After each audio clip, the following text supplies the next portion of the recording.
नमस्कार, झारखंड समाचार में आप सबों का स्वागत है। आइए जानते हैं झारखंड की छोटी बड़ी मुख्य खबरों को। इससे पहले आपने चैनल को सब्सक्राइब नहीं किया है तो प्लीज चैनल को सब्सक्राइब कर बेल आइकन को प्रेस कर दीजिए ताकि खबरों का अपडेट आपको मिलता रहे। आइए बढ़ते हैं खबरों की ओर।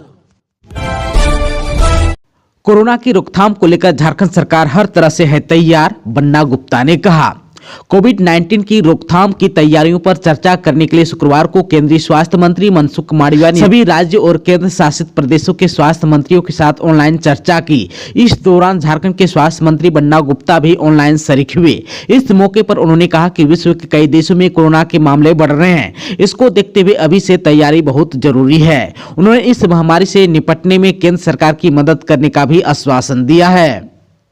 उन्होंने कहा कि इस समीक्षा बैठक में कोविड के नए वेरिएंट BF7 से बचाव एवं तैयारियों की समीक्षा की गई। वहीं उन्होंने कहा कि कोरोना की रोकथाम को लेकर झारखंड सरकार हर परिस्थिति से लड़ने के लिए तैयार है। साथ ही कहा कि लोगों को भी सतर्क रहना होगा। लोग सतर्क रहेंगे तो इस संक्रमण से काफी हद तक काबू पाया जा सकता है।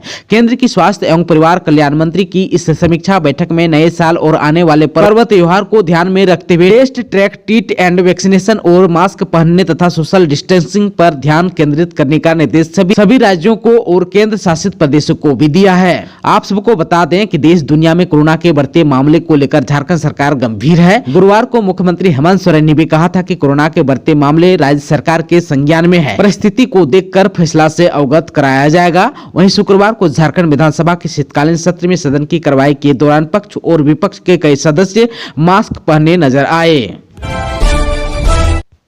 रांची में तेज रफ्तार बस ने बाइक सवारों को रौंदा, 2 लोगों की हुई मौत, ग्रामीणों ने की मांग। रांची जमशेदपुर NH 33 हादसों की सड़क बन चुकी है। रांची के नामकुम स्थित पुराना रामपुर में तेज रफ्तार बस ने बाइक सवार को अपनी चपेट में ले लिया। इससे घटनास्थल पर ही 2 लोगों की मौत हो गई। मृतकों में एक 15 साल का बच्चा एवं एक अन्य व्यक्ति शामिल हैं। मृतकों की पहचान संजू सेरेंग निवासी अजय लकड़ा जिनका उम्र 26 वर्ष एवं चिंटू लोहरा जिनका उम्र 15 वर्ष शामिल है। हादसे के बाद बस का ड्राइवर फरार हो गया था, लेकिन बुंडू में उसे जाकर पकड़ लिया गया। बस को जब्त भी कर लिया गया है।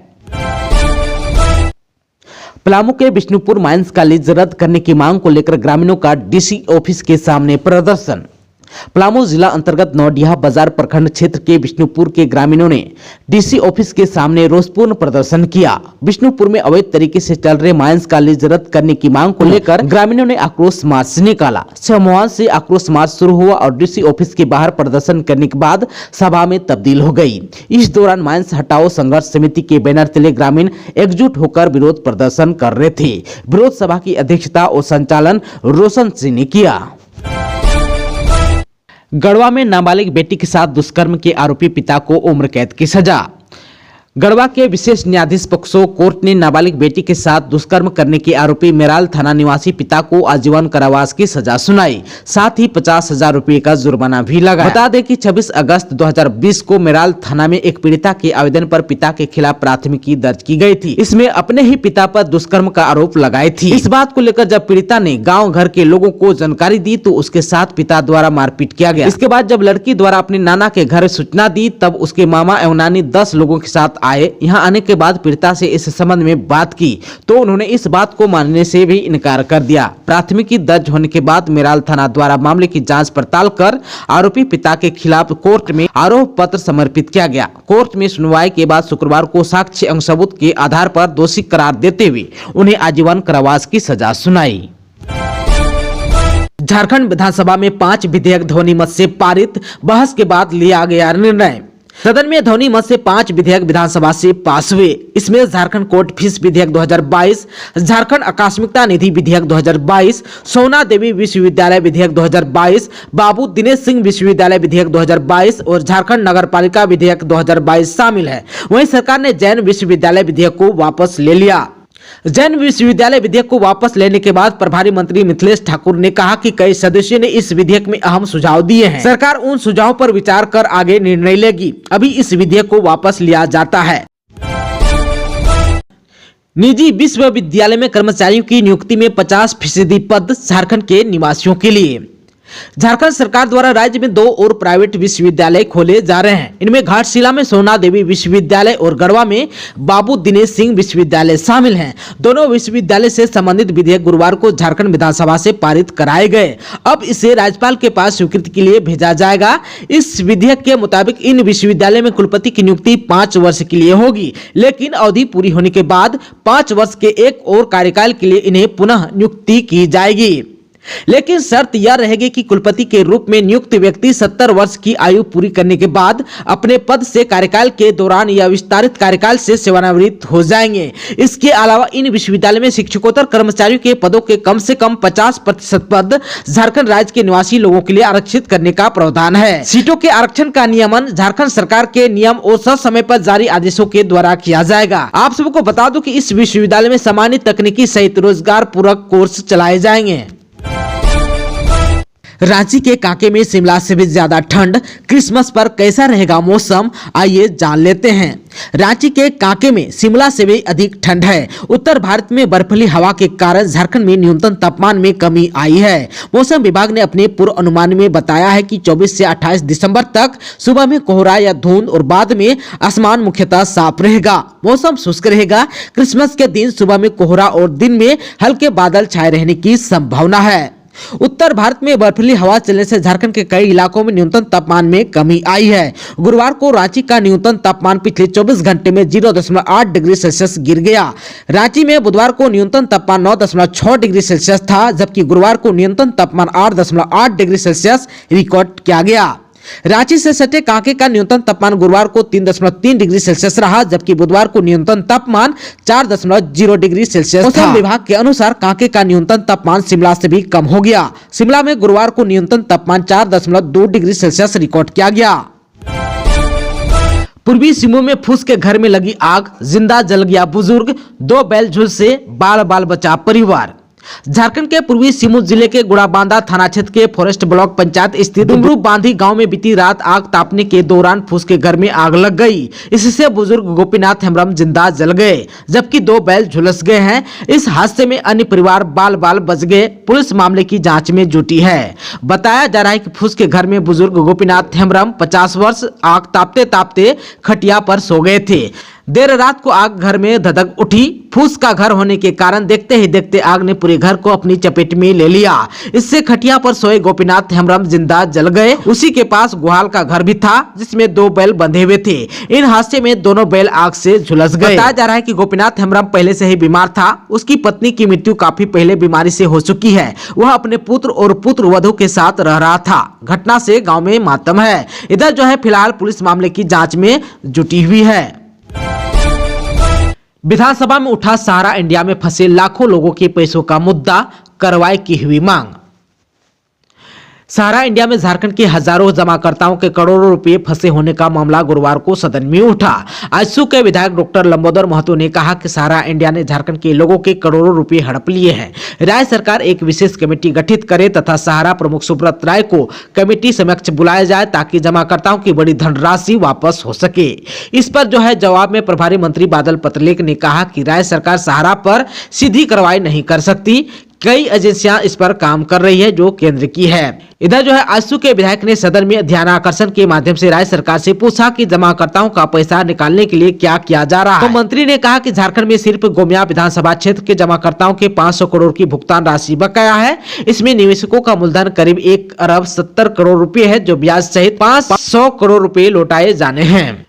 इधर जो है आजसू के विधायक ने कहा कि निवेशकों को पैसा नहीं लौटाने के कारण कितने लोगों ने आत्महत्या भी कर ली है। इस पर राज्य सरकार की ओर से जवाब देते हुए प्रभारी मंत्री बादल पत्रलेख ने कहा कि सहारा इंडिया का मामला राज्य सरकार के अधीन नहीं आता है। हालांकि उन्होंने कहा कि राज्य सरकार जमाकर्ताओं के पैसे को लेकर चिंतित है। इसे लेकर लगातार सेबी और सहारा इंडिया से पत्राचार किया जा रहा है। हजारीबाग के जीटी रोड में एक कंटेनर में लगी आग, करोड़ों की एसी जलकर हुआ राख। हजारीबाग जीटी रोड पर बंगाल नंबर के एक कंटेनर में आग लग गई।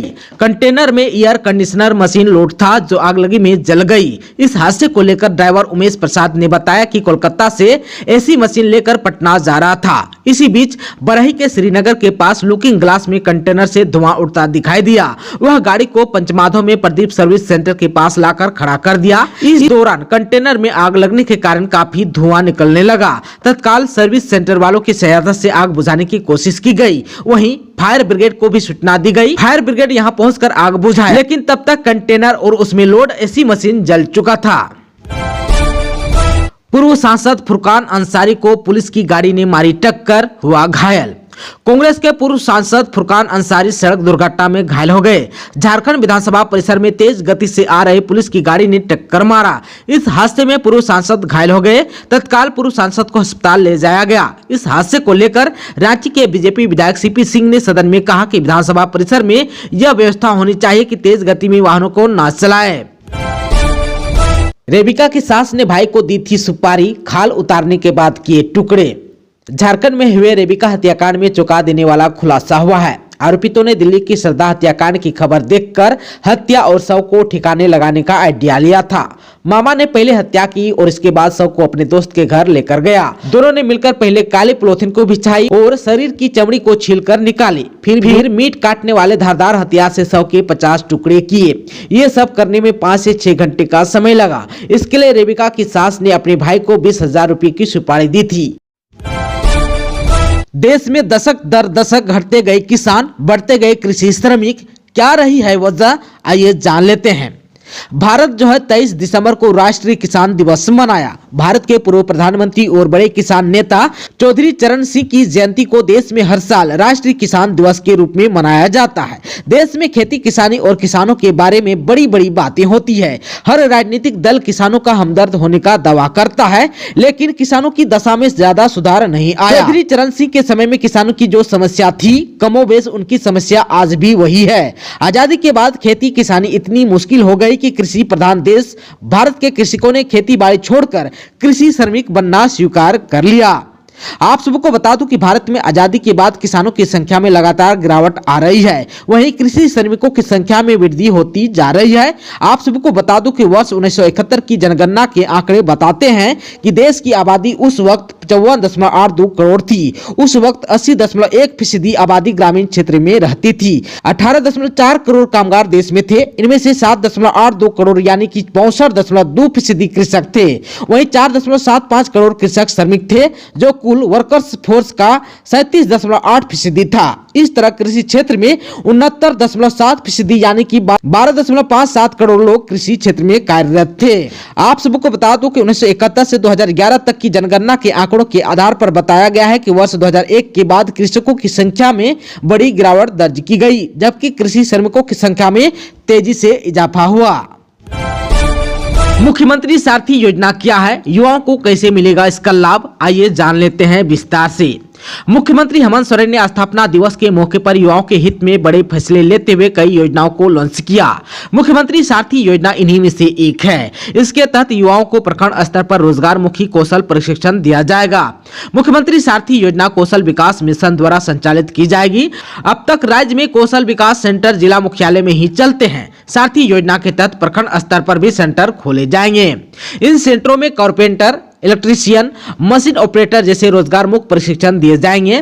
तो वहीं गैर आवासीय प्रशिक्षण प्राप्त करने वाले युवाओं को 1,000 रुपए प्रति माह यात्रा भत्ता भी दिया जाएगा। प्रशिक्षण के बाद अगर रोजगार नहीं मिला तो उन्हें प्रोत्साहन भत्ता भी मिलेगा। रोजगार नहीं मिलने पर लड़के को 1,000 रुपए और लड़कियों को 1,500 रुपए भत्ता दिया जाएगा। आप सबको बता दूं कि इनको प्राप्त करने के लिए आवेदक को झारखंड का स्थायी निवासी होना जरूरी है। आवेदन करने वालों की उम्र सीमा 18 साल या इससे अधिक होना जरूरी है। इसके साथ साथ स्थानीय प्रमाण पत्र, आधार कार्ड, आय प्रमाण पत्र, आयु प्रमाण पत्र, पासपोर्ट साइज फोटो आवेदन करने के समय इन सभी जरूरी दस्तावेजों का होना जरूरी है। दोस्तों, अभी तक आपने चैनल को सब्सक्राइब नहीं किया है तो प्लीज चैनल को सब्सक्राइब कर बेल आइकन को प्रेस कर दीजिएगा ताकि खबरों का अपडेट आपको मिलता रहेगा। इसके साथ ही आज के खबरों में बस इतना ही। हमें दीजिए इजाजत। नमस्कार।